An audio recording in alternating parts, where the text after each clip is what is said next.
Friends and welcome to ADP exam cracker. इस channel पे मैं जेन्युइन एंट्रेंस एग्ज़ाम की फॉरेन लैंग्वेज के बीए फॉरेन लैंग्वेज के एंट्रेंस एग्ज़ाम के जो फॉरेन कंट्रीज़ हैं जिनके ऊपर क्वेश्चंस आते हैं, जिनमें से क्वेश्चंस आते हैं उसकी प्रिपरेशन करा रहा हूँ।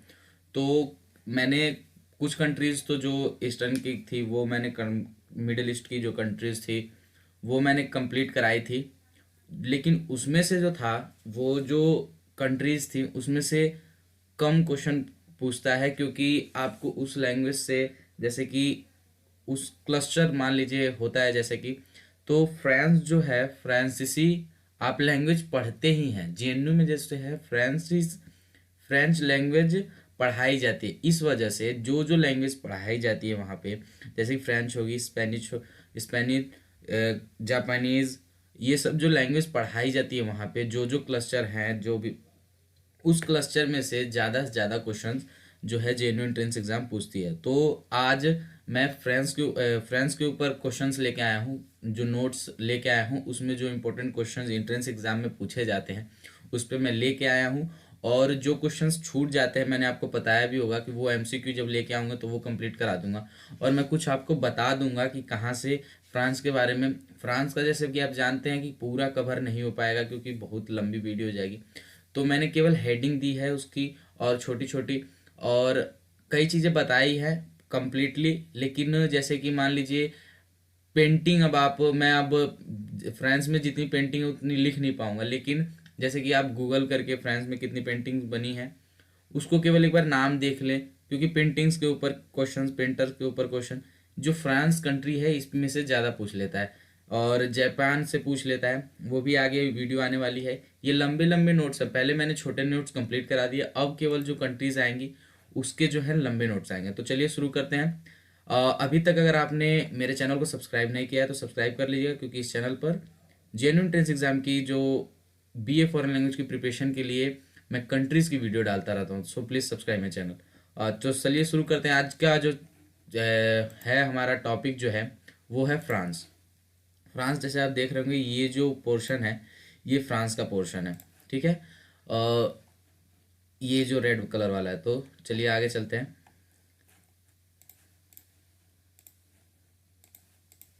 ऑफिशियल नेम क्या हो जाएगा, जैसे कि आप मैंने बताया कि कई कंट्रीज बताई उसके ऑफिशियल नेम्स क्या रखे जाते हैं, जैसे कि मैंने ईरान, ये वो सऊदी के ऑफिशियल नेम बताया था, वैसे ही फ्रांस का ऑफिशियल नेम हो जाएगा फ्रेंच रिपब्लिक। यह जो फ्रेंच है यह वेस्टर्न यूरोप में लोकेटेड है। वेस्टर्न यूरोप में देख रहे होंगे आप, ये यूरोप की, ये वेस्टर्न यूरोप में लोकेटेड है, ठीक है।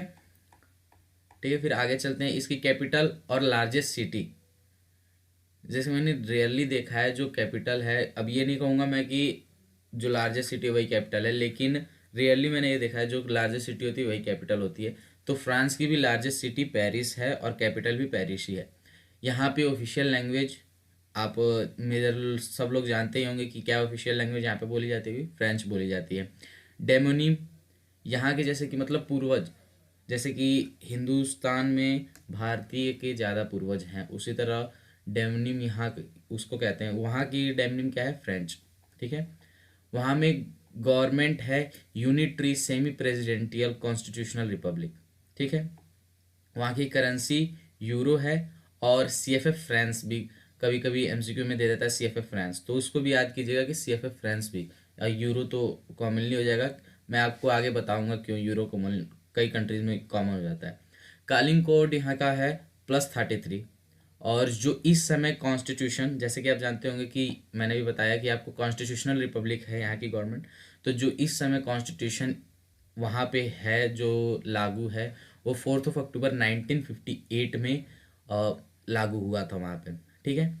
जैसे कि इंडिया में अपर हाउस, लोकसभा, राज्यसभा और लोकसभा और प्रेसिडेंट को मिलाकर पार्लियामेंट बनता है, उसी तरह वहाँ पे भी लेजिस्लेचर बनता है। वहाँ पे भी पार्लियामेंट जो बनता है वह इन तीनों को, अपर हाउस, लोअर हाउस और प्रेसिडेंट को मिला के बनता है। पार्लियामेंट उसका भी नाम पार्लियामेंट, उसको भी पार्लियामेंट कहते हैं। वहाँ का अपर हाउस है सेनेट, जो 6 ईयर का वहाँ पे टाइम होता है सेनेट में।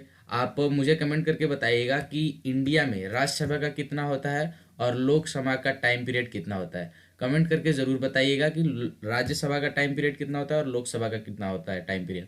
वहाँ का लोअर हाउस है उसको कहते हैं नेशनल असेंबली, और उसका टाइम पीरियड 5 ईयर्स का है। सेनेट मतलब आप जान गए अपर हाउस है, उसके प्रेसिडेंट यहाँ पे स्पीकर कहते हैं, वो उसके प्रेसिडेंट क्या है, गेरार्ड लार्चर। और नेशनल असेंबली के प्रेसिडेंट जो हैं वो हैं रिचार्ड फेरेंट। ठीक है। और फ्रांस के प्रेसिडेंट इस समय है इमानुअल मैक्रोन, प्राइम मिनिस्टर है जीन कैस्टेक्स। अब सबसे इम्पोर्टेंट क्वेश्चंस जो इस पे ज़्यादा से ज़्यादा फ्रांस के पूछे जाते हैं वो है किससे बॉर्डर टच करती है और कहाँ करती है। तो जैसे कि आप मैप में देख रहे होंगे कि फ्रांस की बॉर्डर्स जो है वो सी से भी टच करती हैं, ये जो ओशियंस हैं और सीज जो हैं उससे भी टच करती है, और लैंड बॉर्डर भी इसकी टच करती है। तो इसके दोनों के ऊपर क्वेश्चंस आ जाते हैं कि कहाँ से क्या। जैसे नॉर्थ सी नॉर्थ में टच करती है, नॉर्थ सी नॉर्थ में टच करती है। फिर है इंग्लिश चैनल, यह सी का नाम है, English channel in north west. English channel यहाँ पे है, देख लीजिए जैसे कि आप देख रहे होंगे इंग्लिश चैनल, ये नॉर्थ ईस्ट में इसका टच करती है। ठीक है। उसके बाद हम आगे चलते हैं, एटलांटिक ओशियन इन वेस्ट। एटलांटिक ओशियन, ये एटलांटिक ओशियन हो गया, इसको पूरा वेस्ट में टच कर रही है। ठीक है। फिर आ गया मेडिटेरियन सी इन साउथ ईस्ट। मेडिटेरियन सी साउथ ईस्ट में, ये देख लीजिए मेडिटेरियन सी को टच कर रही है साउथ ईस्ट में। अब आते हैं हम, ये तो थी सी बॉर्डर्स। उसके बाद आते हैं हम लैंड बॉर्डर के ऊपर, Belgium and Luxembourg in north east. North east में जो है वो बेल्जियम और लग्जमबर्ग को छूटती है। ये देख लीजिए बेल्जियम की ये है पूरी बाउंड्री, और ये छोटी सी लग्जमबर्ग की है। ठीक है। अब आगे चलते हैं। उसके बाद है जर्मनी और स्विट्ज़रलैंड की है ईस्ट में। जर्मनी और स्विट्ज़रलैंड की है ईस्ट में, देख लीजिए आप, जर्मनी स्विट्ज़रलैंड ये है।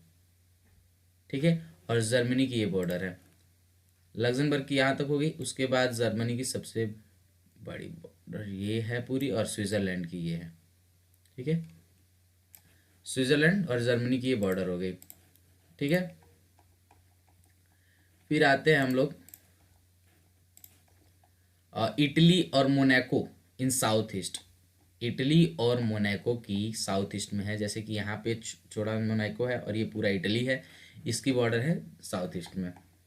फिर उसके बाद है Andorra and Spain in south and south east. Spain और एंडोरा, ये एंडोरा हो गया और स्पेन। ठीक है, देख लिया बॉर्डर। तो मैंने आपको पहले भी बताया कि जब भी बॉर्डर वाले क्वेश्चंस करें तो अपने आगे मैप रख के, उससे ज़्यादा आसानी होती है। एक चीज़ के ऊपर ज़्यादा से ज़्यादा बार क्वेश्चन पूछा गया है कि बॉर्डर ऑफ इटली और फ्रांस को मतलब क्या डिवाइड करता है इटली और फ्रांस को, उसका क्या नाम दिया गया है। जैसे कि नेपाल और इंडिया को माउंट एवरेस्ट, हालांकि वो नेपाल में ही है लेकिन डिवाइड तो करता है, उसी तरह वहाँ पे जो इटली और फ्रांस को डिवाइड करता है वो है mount blank, highest peak, Europe की हाईएस्ट पीक है, उस वो ही डिवाइड करती है माउंट ब्लैंक, जिसे हम अल्प्स भी कहते हैं। ठीक है, ये चीज़ याद रखिएगा, ये कई बार पूछा गया है क्वेश्चन में। और जैसे कि मैं आपको बता दूं, वहाँ की लॉन्गेस्ट रिवर जो है लॉयड, लेकिन मैंने इसमें लिखा नहीं है इस नोट में, लेकिन मैं आपको बता देता हूँ, याद रखिएगा। जैसे कि फ्रांस में जो रिवर्स बहती हैं वो दो प्रकार की होती है, एक होती है फ्लूव रिवर्स, एक होती है अनरिवरी। जैसे जो फ्लूव रिवर्स होती है वह बह के सीज में गिर जाती हैं, जैसे बगल में मेडिटेरियन सी है, वो इंग्लिश चैनल है, उस सीज में जो है वो गिर जाती है। लेकिन जो अनरिवील्ड जो रिवर्स होती हैं वो जो है उसमें सीज में नहीं गिरती हैं, वो कहीं इसी में रिवर्स में विलुप्त हो जाती होंगी, उसके बाद वो नहीं बात तुम, लेकिन जैसे वो सीज में नहीं जाती हैं। तो जो ये रिवर है लॉन्गेस्ट रिवर, ये जो है ये फ्लू रिवर है जो कि सी में मिल जाती है, वो वाली रिवर है ये लॉरे। तो लॉन्गेस्ट रिवर, इस पे भी क्वेश्चंस आए हुए हैं।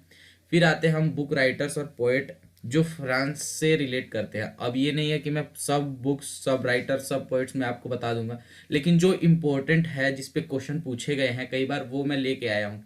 और अगर आपको देखने का मन करे तो आप गूगल कर सकते हैं, गूगल करके देख लीजिएगा कुछ और बुक्स, कुछ और राइटर्स और पोएट के नाम जो फ्रांस से रिलेटेड है। पहला है जैसे कि आप जानते होंगे कि लिटरेचर में सबसे पहले सली प्रूडहोम को मिला था 1901 में नोबेल प्राइज, वो जो थे फ्रांस से ही रिलेट रखते थे। सो ये जो क्वेश्चन बन जाता है इंपॉर्टेंट, सबसे इंपॉर्टेंट हो जाता है क्योंकि फ्रांस से रिलेटेड थे। तो हो जाएगा 1901 में लिटरेचर में सबसे पहला नोबेल प्राइज मिला था किसे, सली प्रूडहोम को, ठीक है, वो फ्रांस से रिलेटेड थे। दूसरा है विक्टर हुगो की दो बुक्स हैं, एक है लेस मिसरेबल्स और दूसरी है the hunchback of not dam. ये कई बार पूछा है। लेस मिसरेबल्स जो है 1862 में विक्टर हुगो द्वारा पब्लिश की गई थी, और the hunchback of Notre Dame है विक्टर हुगो की ही पुस्तक है, वो जो 1831 में पब्लिश की गई थी। तो ये दो पुस्तक को आप, ये जो दो पुस्तक हैं, ये बुक्स हैं, उसको याद कर लीजिएगा और इसका पब्लिशिंग डेट, ठीक है।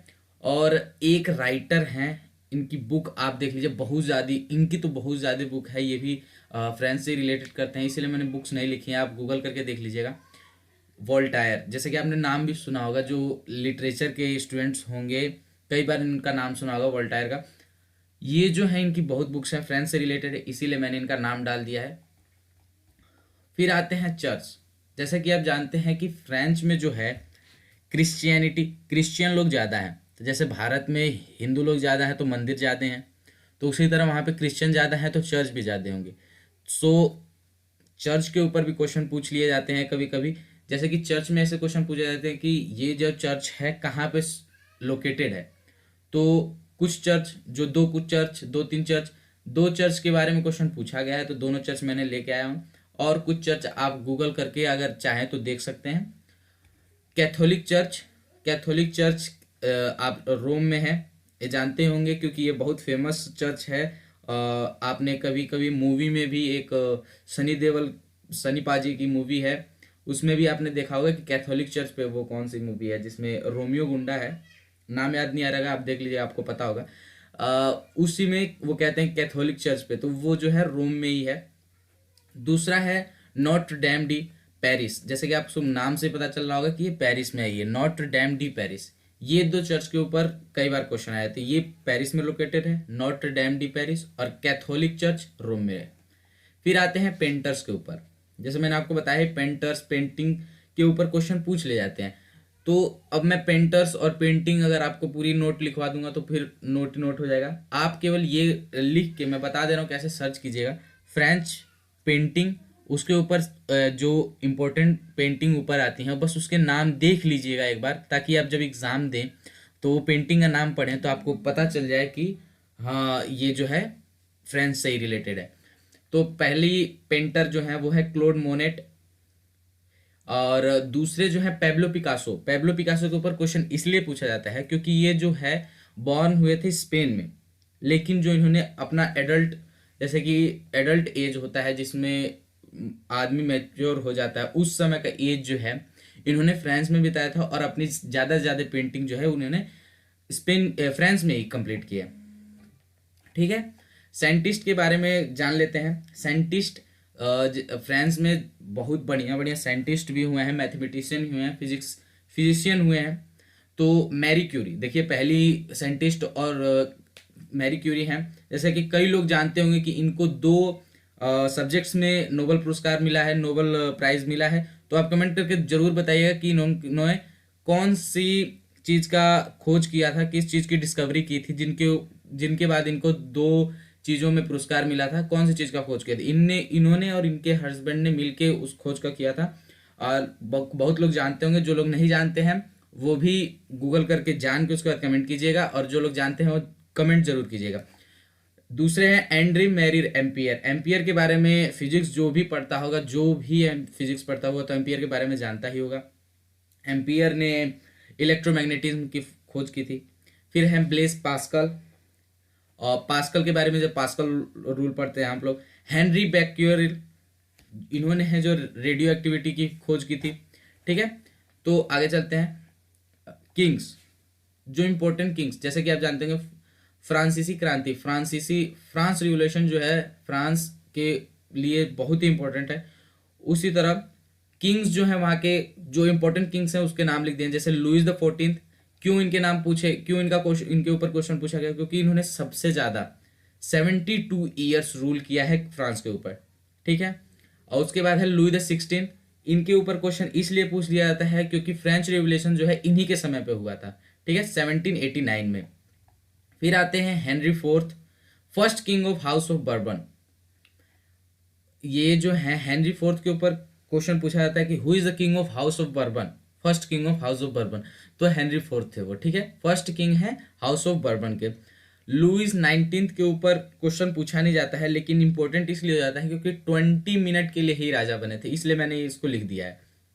आज तक क्वेश्चन नहीं लुइस 19 पे आया, लेकिन मैंने बता दिया आपको।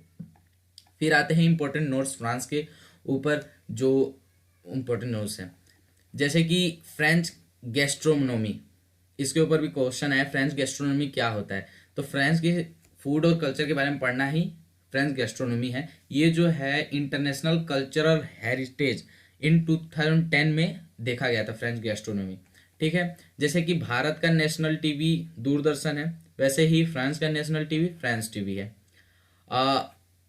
कैनेस फिल्म फेस्टिवल जो है कैनेस सिटी में हुआ था फ्रांस में, 1946 में इसकी स्थापना हुई थी। यह जो है फिल्म में फ्रांस के फिल्म जगत में सबसे बड़ा पुरस्कार है। जैसे कि इंडिया का, आप कमेंट करके बताइएगा कि इंडिया का फिल्म जगत में, फिल्म इंडस्ट्री में सबसे बड़ा पुरस्कार कौन सा है। फ्रांस के बारे में अगर जान रहे हैं आप तो इंडिया के बारे में भी जानिए। तो नेक्स्ट पॉइंट है common law system of France is called Napoleon.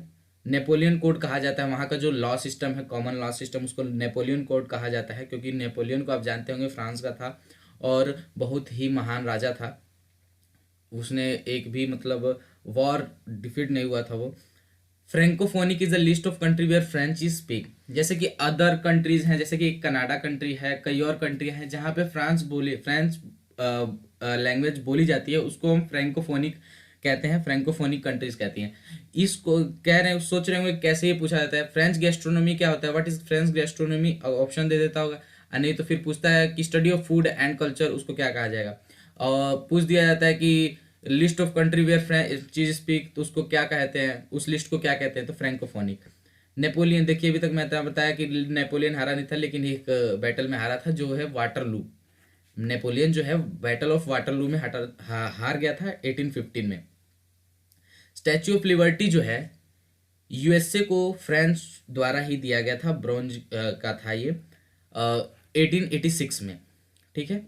फिर आते हैं नेक्स्ट पॉइंट के, French east India company establish in 1668 इन सूरत। ये भी जान लीजिए कि फ्रेंच ईस्ट इंडिया कंपनी जो है सूरत में कब आई, 1668 में, ठीक है, पहली बार सूरत में ही आई थी। ये जो लास्ट वाला पॉइंट है ये सबसे इम्पोर्टेंट पॉइंट है, क्योंकि वर्ल्ड वॉर फर्स्ट के समय में इसके ऊपर कई बार क्वेश्चन आ चुका है जेन्युइन एंट्रेंस एग्जाम में, इसलिए मैं बता रहा हूँ। ट्रीटी ऑफ वर्सेलेस, ये मोस्ट इम्पोर्टेंट पीस ट्रीटी है, समझौता है, ट्रीटी मतलब समझौता होता है। वर्ल्ड वॉर फर्स्ट के समय में वर्सेलेस में हुआ था, जो कि पैलेस ऑफ वर्सेलेस में हुआ था, जो कि पेरिस में है, फ्रांस में। तो ये उस हिसाब से वर्ल्ड वॉर के हिसाब से और फ्रांस के हिसाब से इंपॉर्टेंट रहती है। तो ये हो गया आज का फ्रांस के ऊपर नोट। जो क्वेश्चन मैं इसमें कवर नहीं कर पाया हूँ वो फ्रांस के एमसीक्यू वाले पार्ट में कर लूँगा। So please subscribe my channel and stay tune with us. Thank you for watching my video.